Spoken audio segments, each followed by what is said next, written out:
İşte görüyorsunuz zor şartlar altında, bu sıcağın altında yani insanlar ne şekil çalıştığını. Gerçekten emeğimizin karşılığını da alamıyoruz. 6'da geliyoruz, 7'de başlıyoruz işe. Şu ana kadar mesela 4'te 5'te paydostur. Şu an 32 derecenin altında çalışıyoruz. Ama hissedilen ayrı.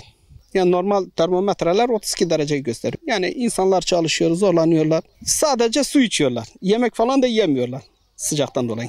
Burada işçi olarak biz Çukurova'ya gelmişiz. Burada sabah saat 4.30'da kalkıyoruz. Tarlaya geliyoruz, saat 5'e kadar yövmeyle çalışıyoruz. Domatesdir, bahçe işidir, soğandır. Biz 300 milyona vallahi billahi biz sabah ben kalkıyorum 100 milyona sadece kahvaltılık biz alıyoruz. Sadece kahvaltılık 100 milyon. 6 tane ekmek aldım, 2 tane de börek aldım. Vallahi 44 milyon para. Yani bu öğlenin yemeği de hariç. Bak bu sadece biz ekmek aldık. Mecburen geliyoruz, çalışacağız. Çalışmazsa evde yatacağız. Vallahi kimse selam da vermez. Aç kalırız. Perişan oluruz. Sıcak da olsa çalışacağız. Mesela kışta yağmur nasıl yağıyor?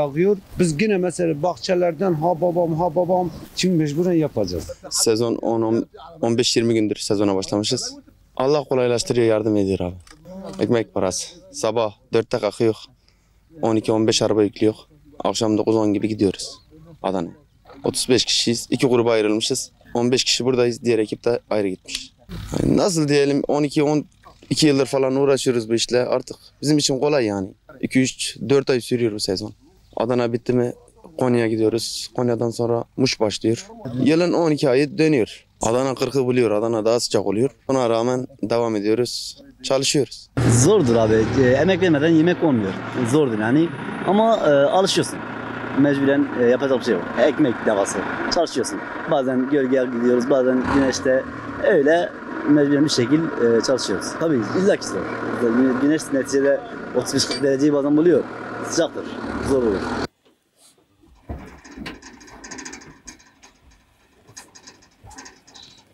Hayır. Bravo.